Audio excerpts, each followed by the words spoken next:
I'm Nancy Showalter, and you're listening to Spirituality for the Politically Incorrect podcast.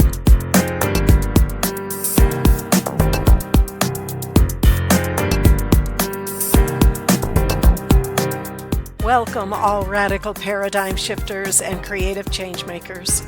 You who dare to create a better life and a better world. Tap into the power that resides within you and use that power for constructive change.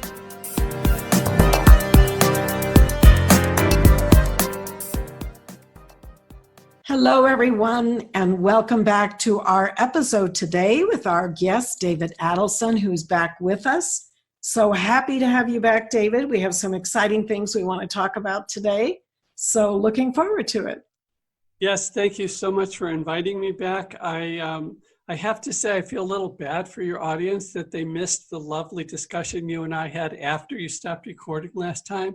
So hopefully we'll make up for it today with some fun and useful information and some giggles or something, but hopefully it'll make up for it. So I'm sure it will. Yeah, we had a great session last time. So folks, if you haven't heard it, 2 weeks ago, you can go back and listen. David has an amazing background, which you can read about even in today's episode. But we're going to get right into the meat of things because we're talking today about becoming a master co-creator so that you can always have the experiences that you want. So David, tell us, what do you mean by becoming a master co-creator? What does that mean to you? Well, thank you for asking. The first thing is that as we become more responsible adults, we move from blaming what's going on in our lives to accepting responsibility. So the first thing is that somewhere along the way, we need to let go of the belief that someone who doesn't wish us well is pulling the strings in our life. You know, the old why me, or it's all your fault, or it's the politicians, it's the boss, it's the economy, it's the weather, it's the car manufacturers, it's my spouse, it's my kids, it's my next door neighbor. It's that the belief that these are the causes of my problem is the first thing we need to address when we want to recognize that we're a co-creator. Because the moment, Nancy, that we say the fault is something outside of me, we have just given away our power. Yes, so we've absolutely. we've all seen that situation where somebody says, it's usually a bad guy in a movie, and he says, if you don't do this, I have to kill this person. And then the person doesn't do it. The guy says, well, now I have to kill this person. No, you don't. You made that rule up. You don't get to blame somebody else and say, I'm off the hook. After this life, the place that you're going to go to, they don't care what this other guy said. They care what you chose to do in that moment.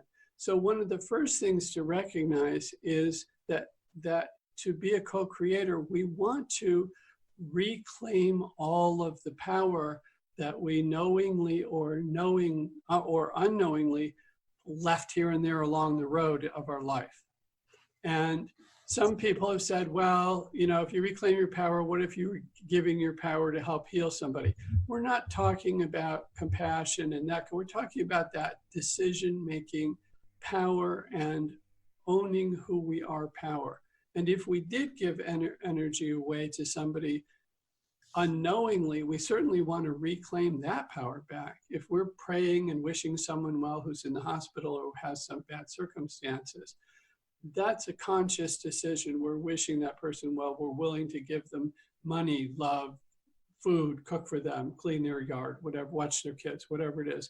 That's a conscious thing. And that's not really giving away your power, though. That's allowing the power to flow through you to another person. Exactly. It doesn't give away your core power of who you are. Exactly. So when we talk about reclaiming our power, we're not talking about that. We're talking about the fact that we bought something in the store because of a commercial that we saw on TV and we don't even want it. We're talking about voting for somebody or responding to somebody in a way that we think we should, but doesn't really serve us. We're talking about those situations where we simply didn't take responsibility. We didn't take the time to find out what was going on and make a decision. We just yelled something. And as parents, we do that all the time when kids are little. Right.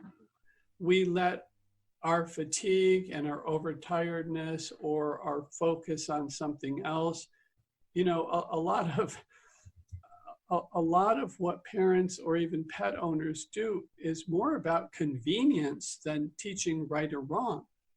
I want you to be quiet so I can take a nap, or I can do my work, or, Right. these people, I need to cook something, leave me alone. It's not about, here's how to be a better person. So all of these chances, all of these situations where maybe we didn't get correct information and we made some decision. And if we weren't given correct information, again, whether it was intentional or whether it was, we want to take that decision-making power back onto ourselves. And there's a real simple way, and that's just reclaim it. And one of the things that we like to say is, I now take back any and all power I have knowingly or unknowingly given to anyone anywhere. Great. That's great. Reclaim our power. Yeah. Mm-hmm. I now take back any and all power I have knowingly or unknowingly given to anyone, anywhere. And that can help recharge the batteries. It wakens up within us that we have more control of our life than we think we do. Often, people say, you're making me mad. That's giving away your power. Someone's doing something and you're allowing and this is what we're going to talk about the co-creator thing. You're allowing something outside of you to determine why. You could, in a different culture, you would have learned to laugh. In a different culture, you would have learned to throw a snowball at them. I mean, I don't know, but Right. These are situations where we're not actively being a co-creator, we're just reacting. Well, bottom line, no one can make you feel any way unless you give them permission to do so. It's just that simple. It is. It's brilliant, but most people don't know that, recognize it, accept it, or believe it. And that's, again, Nancy, that's perfect, because what we're talking about is the very first step of being the master co-creator is accepting who you are, your limits, your strengths, the best of it. And I'm not saying make a list of, I'm really strong, I can bench press 500 pounds versus I'm not so great with kittens. I'm not talking about that. I'm just talking about pulling in your power and recognizing that you're a child of the divine, a child of unbounded awareness, a child of whatever this whole creation is. And as such, there's a level of dignity and intelligence and energy that you have a right to, just like the trees do, just like the animals do, just like the mountains and the oceans do. We are creators, whether we know it or not. Everything we're saying and doing and feeling and the vibrations putting out to the universe, to everyone around us, we are a creator. We create our own life and our circumstances, just like you're saying. And so it's, yes, a master co-creator is one who, like you say, takes their own power back, doesn't give it up, because no matter what, we are creating. If we give our power away, we're creating a condition that we're responsible for. Absolutely. The reason we use the term co-creator is because we allow a greater intelligence than us Exactly. to create us and put us, and then have it. So basically, if you want to think about it, somebody creates a chessboard, and then having created the chessboard, they create the pieces, and they say, Nancy, you're going to be a queen, and David, you're going to be the bishop, and Bernadette is going to be the rook or the castle, and Pete is the pawn, whatever it is. We're born where we're born. We have certain things about us. But then, unlike the game of chess, which says you can only move this way and this way, the creator then says, now, what do you want to do with this? And that's where we're the co-creator of. If we're in France it's because we want to be in France. We've chosen to be in France. Now, I'm aware that when we're a little kid, we may not feel that we have as much control about this and will allow this. But once we reach a certain age and we know that travel exists, if we're in France, we're creating that we're in France. If we're in the United States, if we're in Kentucky, if we're where you are, okay, wherever we are, we're making an active choice to put ourselves in that environment. And that environment could be not only just a country, but it could be a frame of mind, it could be a relationship, it could be a job, it could be a part of the town that we live in, it could be a level of social status. We are the ones who are determining, again, consciously or unconsciously, we're co-creating that particular situation. Does that make sense? Yes. And like I say, you're really talking about conscious creation, because we're always creating, once again, and I totally agree and understand the co-creator, because we are here as a creator in this dimension. We were given dominion. And so therefore, we are hopefully a master co-creator with our higher self, our higher God consciousness. And that's the whole idea, is to have that attunement, that alignment, that oneness, so that we are creating at the very highest level, even in our everyday mundane decisions. Exactly. And the key thing here, Nancy, is master co-creator as opposed to nonchalant co-creator or not paying unconscious attention. Co-creator.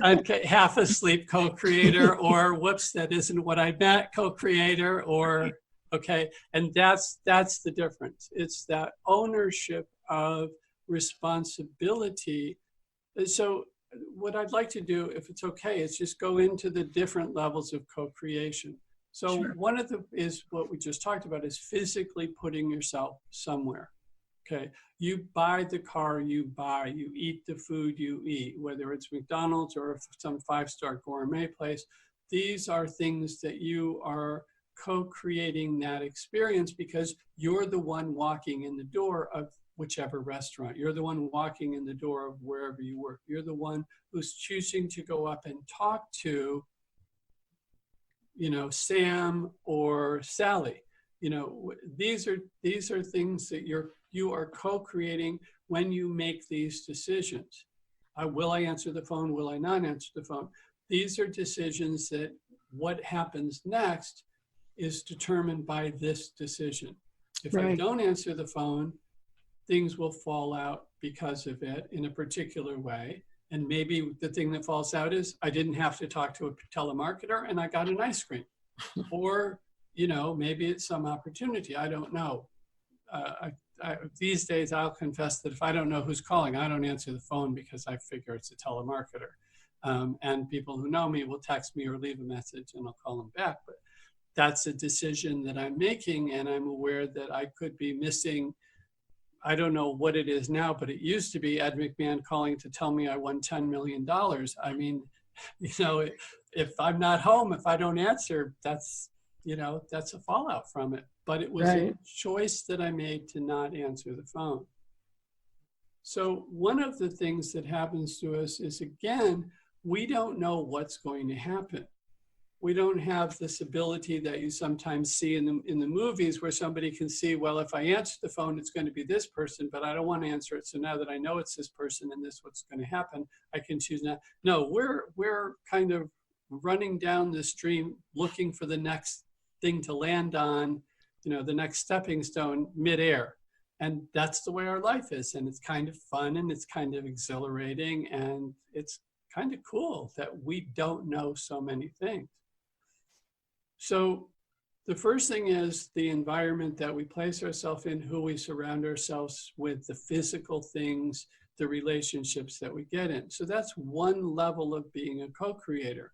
And right off the bat, I just want to say this one thing, that no self-respecting man or woman will allow themselves to sit in a place that is unworthy of them. And I want to mention that because I think a lot of people are still dealing with the unworthiness, with the who am I to, How come I should do this? Oh, these lofty actors, politicians, business people, whoever they are, they've done something that they deserve to be treated this way. No, they haven't. I'm sorry, but getting and making a movie, no matter how big a blockbuster is, does not give you any more glory or right to, how do we want to say this? It gives you money. It gives you money. And that's what it gives you. But you could still be a schmuck. You could still be a nice person. The rest of that, it doesn't give you more intelligence. It doesn't make your vote worth more than other people's vote. You know what I'm saying? Right. Right. So, of course. So all of the people in your audience, and in fact everywhere and everywhere, has the right to respect themselves as whatever you want to call it, a divine being in human form, an agent of the divine, a child of the divine, a child of whatever. You get the same dignity that a whale gets in the ocean. You get the same dignity that a shark or a bear or a giant redwood tree. You deserve that level of life. So right off the bat, I want to inspire everybody to look around and see, is the life you have co-created for yourself worthy of who you are? You know, let's empower ourselves. Let's be really big. Now, having put ourselves in a situation, and we do this by thinking about things. One of the aspects of being a co-creator or co-creator, as you know, is what we think we create to a greater or lesser degree. What we think about more manifests more quickly. We've talked about vision boards, you and I, and we've talked about all of these having goals or objectives or life experiences that we'd like to have. And by putting our attention on those, we can bring those into our life more quickly.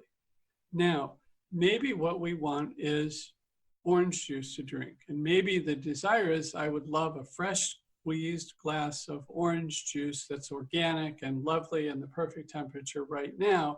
And maybe what we get is we see an ad online or in the newspaper for frozen concentrate orange juice 3 days later. And as far as whoever is concerned, we just got orange juice. But it isn't what we intended.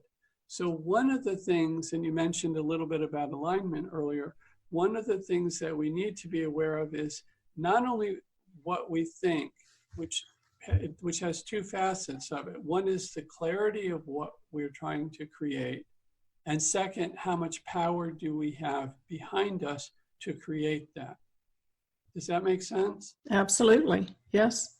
So I was at some party once, Hanukkah, Christmas, I don't know what it was. And all these families were together. And there was one young girl, and she was 4 or 5. And I don't know what she was trying to accomplish. But at one point, she was standing in a doorway with her hands on her hips in the firmest tone possible, saying, all of you in this room, I need you to get in that room. And, you know, there's 20 adults there, and they're all looking at her and think that she's cute. And no one is doing what she's asking. And she, as far as she knows, she's doing exactly what she should be doing. It's what she's seen her parents do. It's what she's seen people do. This is how you do it. But she doesn't embody the power she doesn't have the power to manifest that yet. Right. So one of the things we need to be aware of is first of all, when we're asking for the orange juice, the car, the relationship, that we need to have clarity of exactly what we want, which includes how we want to feel when we get it. Exactly.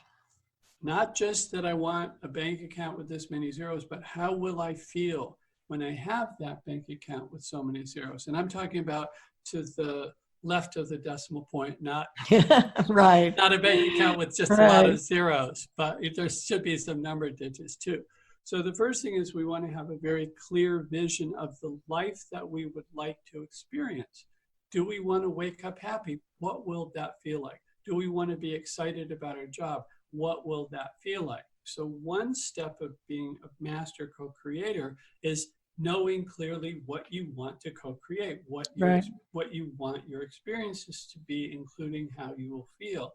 The next level is being in alignment with yourself and with the source of all so that you have the power to create that which you're intending to do. And there's all kinds of meditation techniques.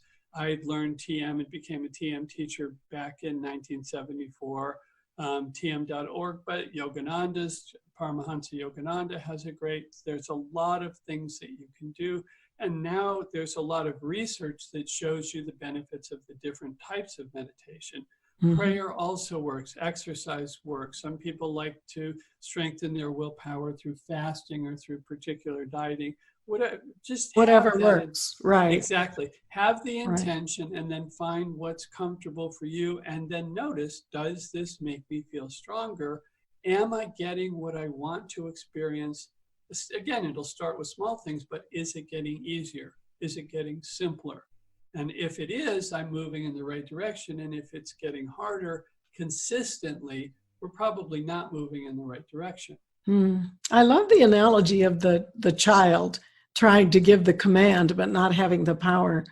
And the concept of not only having the clarity of the vision, but the feeling of what it will be like. I call that like stepping into the reality. You need to step into that space of that reality, that vibrations, because then you are in and at the level of vibration that you want to attract to you. So now you become that magnet because you're there, because you've placed yourself in that reality, and the universe doesn't know the difference between reality and unreality like we do. It just will supply that matching vibration. So that's why it's such an important key.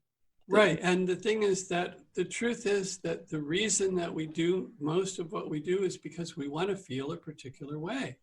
Exactly. So if we're doing it to feel that way, let's take the shortcut, start feeling how we're going to feel that way. And then, just as you say, let the universe, let the laws of nature, let the environment around us start to create that structure that maintains that feeling day in and day out. That's also the reason why it's so important to understand why you want something. Because, the saying, be careful what you wish for, you just might get it.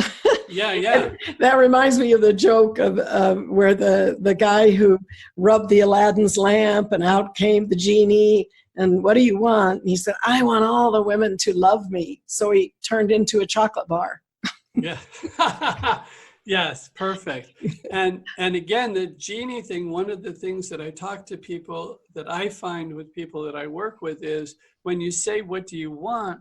They often don't know. They know what they don't want. Exactly. Yeah. And I say, and using the genie analogy, what I say is, the genie can't do anything with that. If the genie says, what can I give you? And you say, well, I don't want. That's what you'll get. Well, he can't give that to you. He can't give you, he can't create anything from I don't want. I don't want pain. He's a creator. The genie is making things into the world. We can't make something that there's nowhere to go with that. Well, and then there's the theory, which I tend to espouse, and that is the universe does not understand the negative. That's what you're saying. So when you're saying, I don't want something, the universe is hearing, I want that, because the universe doesn't understand a negative, and you're putting your attention upon what you don't want. Yeah, and that's perfect, because we always say what you put your attention on is going to grow more in your life. Mm-hmm. So if you put in, I have this pain, I have this pain, I have this pain, I have this pain, guess what's going to grow in your life? Mm-hmm. And if you say, I don't want this pain, just as you're saying, that's a hard thing for the universe to wrap around. Exactly. But if you say, I want perfect health, I want bliss, I want energy, I want joy, I want to be able to go skiing again, I want to be able to go bowling again, I want to be able to juggle, I want to play the piano again, even though I've never played it before. Yeah, and experience that in your mind. It's like the athletes who literally say the day before a game or whatever they're doing, whatever their sport is, some of them, they say they literally They go through it. They feel every muscle movement. They feel every move. They feel the victory. They hear the people cheering that they won. And, they literally go through it in their mind in the vibration of exactly what they want to happen. Right. And that's a really profound level of co-creation for that minute. So, or for that game or for whatever, which is fabulous, knowing what you want and focusing and putting the power behind it. How will you feel when you get it?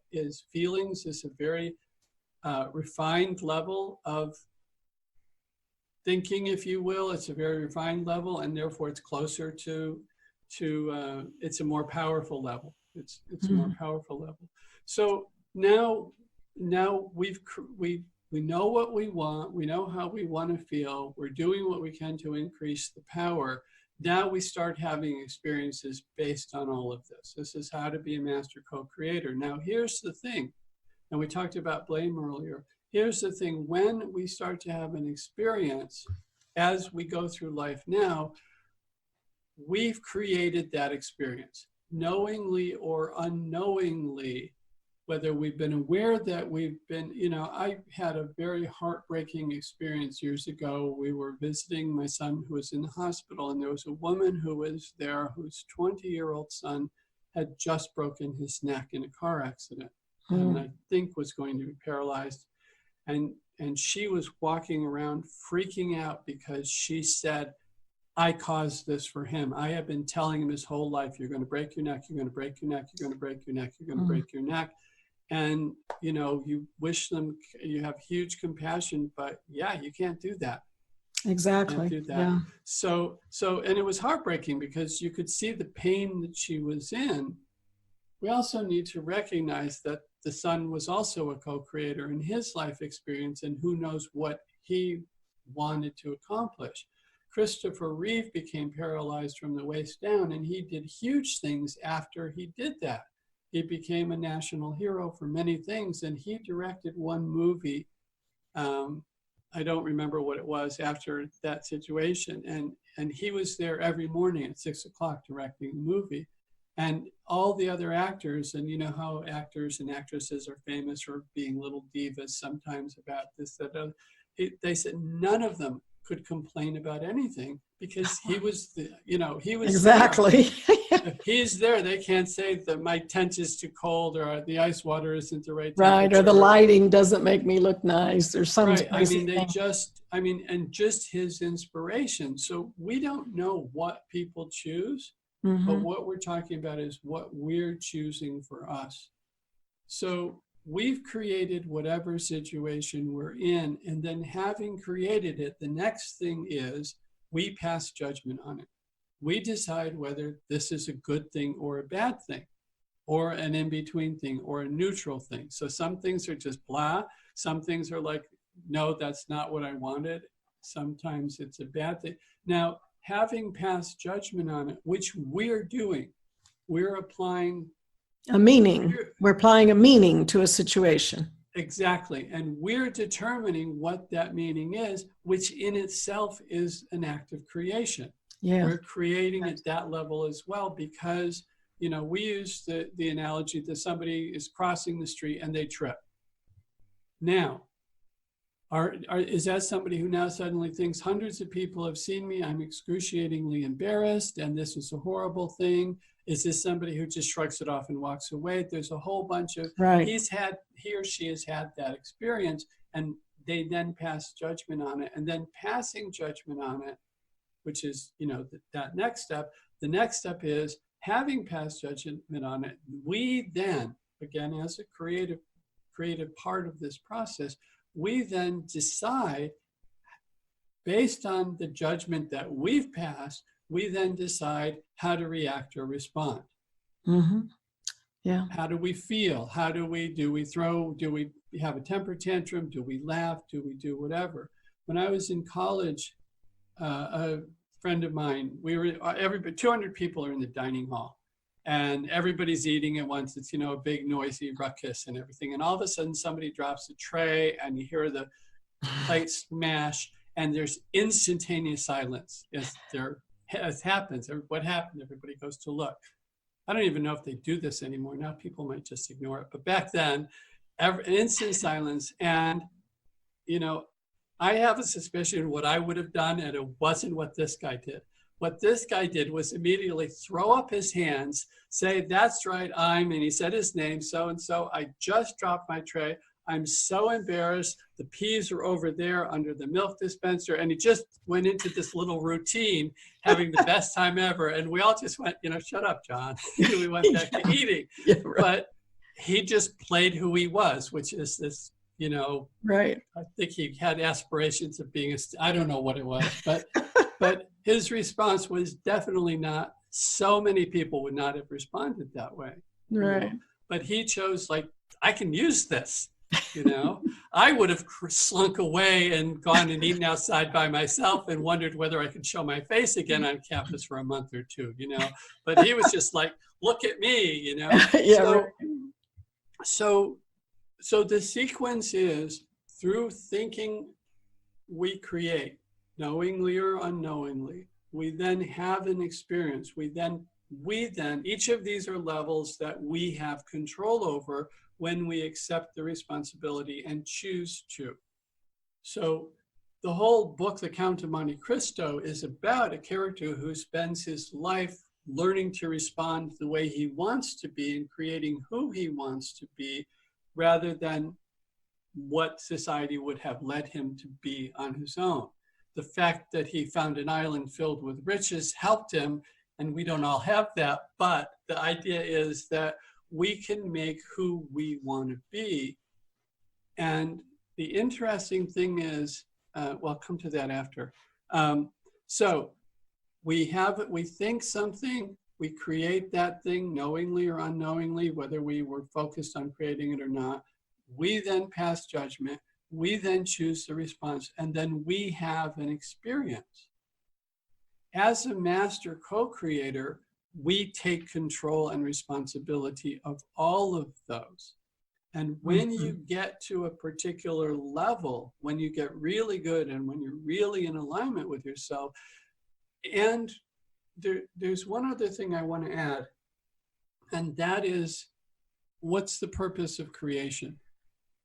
And there's a lot of people who have theories about the purpose of creation and how creation come. And I got a download from Divine Mother one day, sitting at the dinner table with some friends, and she said, source, unboundedness, whatever you want to call it, unified field, here's a rumor within it that it has all possibilities in it, because everything we see comes from that. And science is now starting to find the mathematics of how different things are coming out of the unified field and through the process of quantum mechanics and all of that. So the description I got was, this undifferentiated unified field, here's within it that it has, here's a rumor, it has all possibilities within it, and it says, what does that look like? That sounds cool. Let me see what that is. It gets all excited like a little kid jumping up and down. Waves start happening within it. Out comes creation. And from the level of the unified field, or from that level, any experience is fulfilling that vision of, I have all possibilities within me. So a new baby eating ice cream for the first time and having bliss, Hitler killing lots of people, grief, love, pain, all of these are experiences that fulfill on one level that undifferentiated desire to know itself. Now we have, so if we're having an experience, we're fulfilling that, but we have preferences. We would prefer good things over not good things, and we get to choose that. And from the level of unboundedness, it doesn't care. It's very, you want good things? Just as you were saying earlier about we create what vibes we put out. The universe doesn't care. If you want to be a gunslinger in the Old West, great. If you want to be the hero in the Old West, if you want to be an ice guy, whatever it is, as far as the universe is concerned, the response is always the same. Great, go for it. We have that free will. Exactly. To choose. Exactly. So on one level, whatever we do is fine. But on another level, as we get in more alignment, we start thinking, well, I'm the architect, I'm the co-creator, I'm the whatever of my own life. And why wouldn't I want great experiences? Why wouldn't I want love, adulation, if that's what I feel I want, or I want to be a monk, whatever. There's no judgment passed on it other than in each moment, we start to get to a level of who do I want to be in this moment and what do I want to experience? So here's somebody who through a series of choices is now a parent and the child has done something a little mischievous. The adult who's fully in alignment and fully cognizant of this gets to say, who do I want to be? What do I want to experience? Do I want to be a strict disciplinarian? Do I want to spank or hit my child? Do I want to do this? Do I want to be loving and say it's no big deal and we'll grow past it through love? We get to make those calls at that point, and any call is as good as any others. And if we make a call and we say, well, that isn't what I want, we get to change. We get to say, next time I'll do something different, or leave the room or leave the restaurant or whatever. No, right. Well, there's consequences to our choices. And the Yeah. consequence teaches us whether we want to repeat that or we don't. And sometimes we get caught in our own loop of create, consequence, create, doing the same thing over and over. And sometimes people, need some help to get out of some of the patterns that we all, have created over eternity here. And I mean, we do have, that's what this whole dimension here is all about, is learning. Now, we can keep creating at a lower level, and we're creating energy patterns that can't keep flowing between us and the higher self, because that energy is just, it's misused, it's too dense, it creates things, the East calls it karma, whatever you want to call it, cause and effect. And there's these creations that we have to free that energy. And that comes with the higher choices, of the joy, the love, the peace, all of these things. Everything we do is energy. Yeah. So, and I want to bring up, because I totally understand what you're saying. People not knowing better keep making the same mistakes over and over again, and they know they're doing that. And there's a real simple solution. If you find yourself doing with the same result happening more than 3 times, get help. And get help means talk to somebody. And I'm just going to say, talk to somebody new. Seriously, it can be a checkout. Step out of your comfort zone. If the people that you've been talking to don't have the ideas, if they can't tell you how to stop, it's basically that you see that in the movie, they're in the time loop. You see, Groundhog Day kind of thing. Right. They're creating the same experiences over and over. And again, well, it's not the same day they're creating that experience. You need to talk to somebody who can give you a different perspective, whoever that is. And maybe it's a life coach, or maybe it's a healer or a doctor or whoever. Maybe it's somebody who costs money, and maybe it's just somebody that you run into in the park. Maybe it's, we're here to help each other, and we should not be shy to ask advice. Japan, people, if you're in Japan, and my son's been in Japan, but I haven't. But if you're in Japan and you ask directions of how to get somewhere, and a lot of the streets are not marked, if the person doesn't know, they'll give you directions anyway. So Right. The guidebook says, always get a whole bunch of people and then take the one that the more of them said than any others.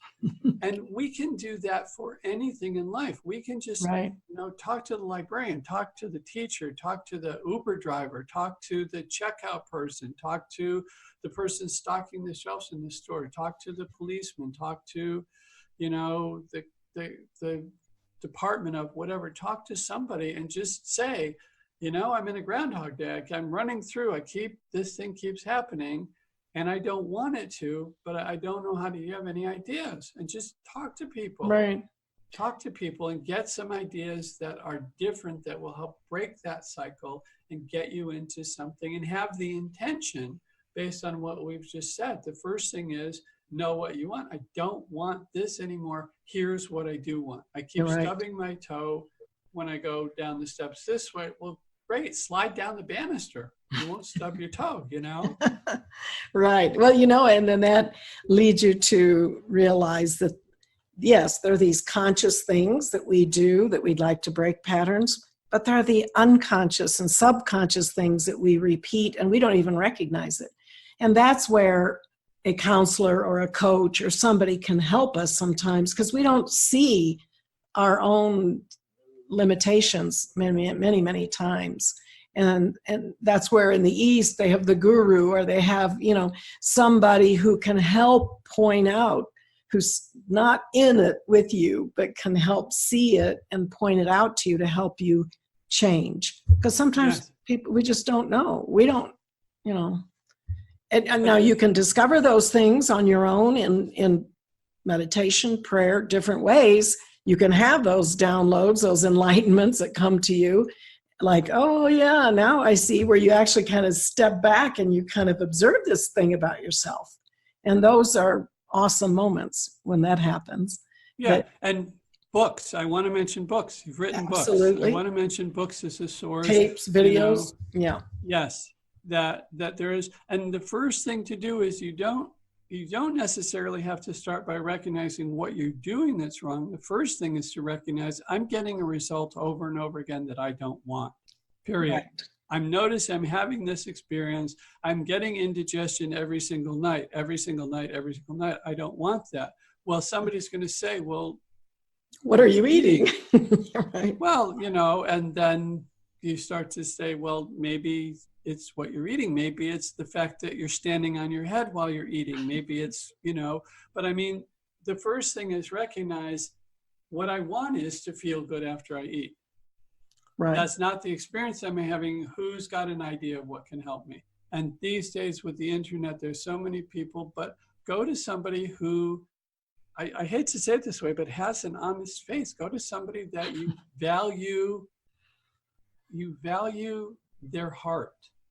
Mm-hmm. That you think that sincerely they're a well-wisher, and go to several like that. Go to people who you feel are kind, compassionate people who wish well of others, and get several, and then try, majority rule kind of thing, or the one that resonates with you. When it is something like, you're getting indigestion every night, then, it's also very simple to start looking at what are you eating and eliminate. Okay, I'm not going to do this. What are you eating every night? What are you not?